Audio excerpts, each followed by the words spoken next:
and welcome to day 4 of the Green Style Raglan Sew-Along.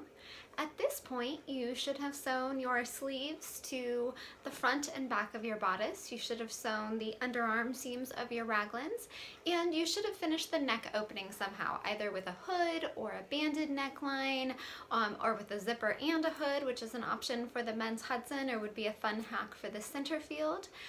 So today we're going to proceed forward in finishing those up. So the only things that we have to finish today are the sleeve openings, whether you're doing a short sleeve or a long sleeve, and then the bottom, the hem. So I'm going to show you the two ways that we have for doing that. There are two options. You can just turn it under and hem it, which is what I'm going to do on my women's center field. I chose the curved hem option, which I think is really nice and flattering. So I'm just going to be turning that under and hemming it. And I have a nice trick for you if you have a hard time getting those curved hems nice and straight without bunching. I have a trick that I'll show you for how I do that. And then for the men's, I'm going to be adding sleeve cuffs and a hem band. Now these are applied just like the neckband, but I'm going to take you through it. If you're a beginner, you want to pay attention to these. If you're a more experienced seamstress, you might just be able to skip ahead and do that part yourself. I am not going to show how to add the thumb hole cuffs, which is an option on the Hudson. But there is a great video that I'll link in my blog post for how to add the thumb hole cuffs. So if you're wanting to do that option, there's already a video for that, and I'll put that in the blog post. But otherwise, let's go down to my cutting table and get started. So the first thing I'm going to show you is the hem band options for the Hudson. If you're doing the Hudson pullover and you're adding the hem band to it, you're going to want to cut 2 of these band pieces on the fold. So I have my 2 right here that I've cut on the fold, and you're going to sew these together, put them out so that they're long ways and right sides together, and then you're just going to sew the 2 side seams. So you're going to sew this seam and this seam.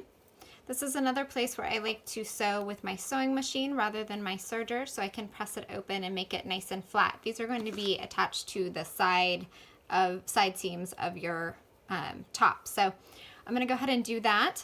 The other thing that I want to show you before I go over to my sewing machine and do the next step is the cuffs. Now this is a larger cuff piece. So you have the option on the Hudson of adding the thumb hole cuffs or the standard cuffs. If you're adding the thumb hole cuffs, you'll see that there's a part at the top where it says cut here for thumb cuffs, and then it has parts where it says sew close, leave open, sew close, leave open. You'll want to mark those with chalk or with a marker or something so that you know if you're doing the thumb hole cuffs and following the other video for the thumb hole cuffs. If you're sewing regular cuffs like I am, I just like to fold my piece in half, and then you'll want to cut your 2 cuff pieces. And on those, again, you're going to put them right sides together. Now, it's important that your stretch remains going the correct way. So you don't want to fold them and sew here. That would be too narrow. You're going to fold it and sew along this edge. And you'll do that for the second cuff piece as well. Okay, so you're going to sew along there with the 3/8 inch seam allowance. You're going to sew your 2 band pieces, and then we'll come back and we'll pin them to our top and attach them. So I've sewn those seams, and I just like to finger press them open. Now I do sew that with a straight stitch. It's not getting stressed too much this way, so I don't have any problem sewing that with just a straight stitch on my sewing machine. And then I'm going to fold it over, and you can see how the fact that those seam allowance can be pressed open makes it nice and easy for this seam to stay flat. So I'm going to put a little clip there, go over to the other side of the hem band, press it open, fold it wrong sides together. Now if you have a cotton knit that you're working with, you can do a lot of pressing to make it look nice and crisp. If you're working with something that has some rayon content like this one does, I don't tend to press that. So these are going to be your 2 side seams. Now I'm going to put a clip halfway through, halfway between those, which will end up being the front and the center back of your top. So you may not have marked the center back on the bottom and the center front on the top or at the bottom of your shirt. So this is a good time to go back and do that now. I'm going to set this aside. I'm going to grab my cuffs. And again, these are the regular cuffs and not the thumb hole cuffs. And I'm going to press that little seam open there so it stays nice and flat. Fold it over. And then flip this one around so that the wrong sides are together. This seam, I like to match up using a pin or a little bit of basting to the inside seam on the sleeve. Okay, and again, you can go ahead and mark this into quarters. I don't actually usually do that. I usually just stick a couple clips in it to hold it together and keep those edges even because it's such a small space that I don't find that you really need to quarter it. So just do the same thing to the other one, and then we can grab our sleeve. So here's my sleeve opening, and I'm going to slip this over my sleeve. Should be a little bit smaller than your sleeve opening. Not too much. You don't want to have to stretch it like crazy. Should be a little bit smaller. This is where I try to pay extra attention to line up those seams. And I always double check it when I'm serging as well. And then I just kind of stretch it so that it matches up. And then find at least one other spot to clip it. So then I'll go through and on my serger, I'll serge that cuff on. And then we can do the same with the bottom band. Flip my shirt around here. So I have my bottom band here, and those seams are going to go toward the seam of your raglan. Make sure that they're pressed toward the back. That's just nice practice to make sure that they're pressed toward the back. Just adds a nice finishing touch. And then on the other side, I'm going to do that same thing. And again, you shouldn't have to stretch this like crazy, but maybe just a little bit. So then if you want to, you can mark the center front and center back and match your clip up with those points.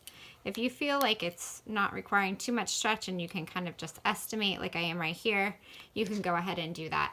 And then you'll just serge or sew with a 3/8 inch seam allowance, making sure that you keep all three of those layers even. So that's really important that you keep all three of those even. And then you'll have a finished men's Hudson. So I'm going to go do that. I'll come back and show you, and then we'll get started on the women's, which I'm going to be hemming.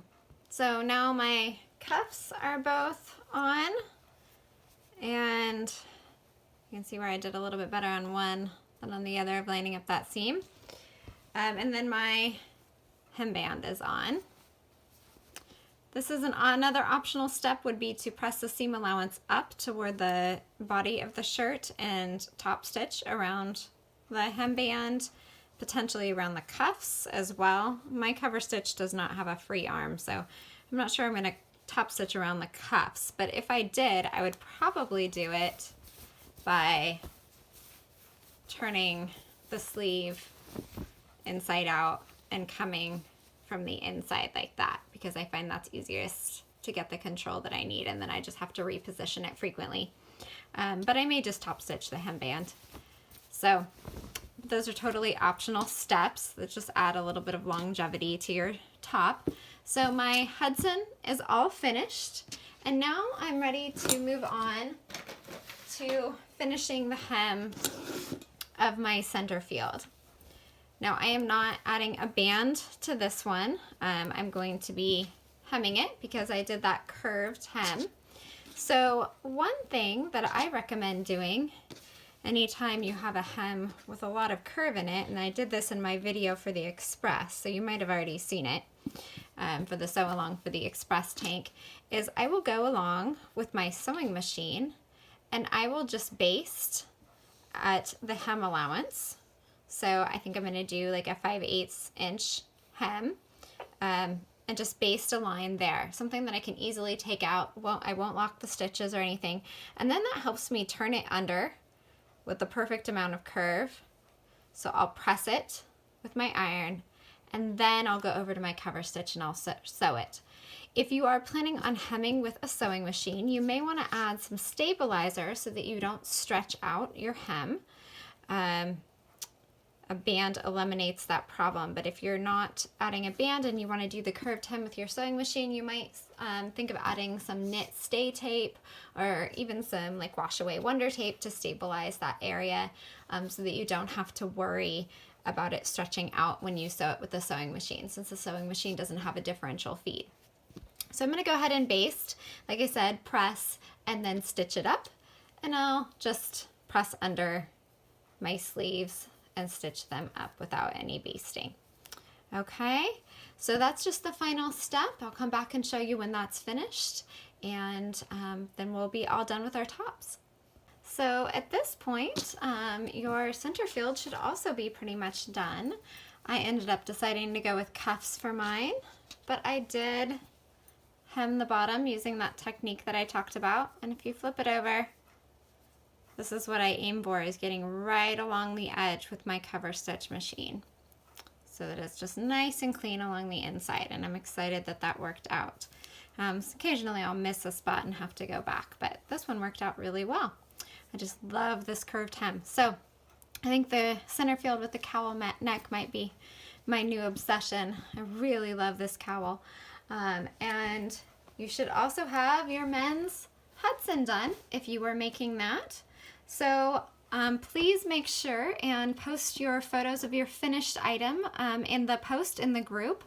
Tomorrow I'll be sharing a couple of hacks that you might want to do for the center field, but other than that, or even something you might want to do for the men's Hudson or some inspiration, but other than that, we are pretty much finished with our tops. So I can't wait to see what you've made, and thanks for sewing along with me.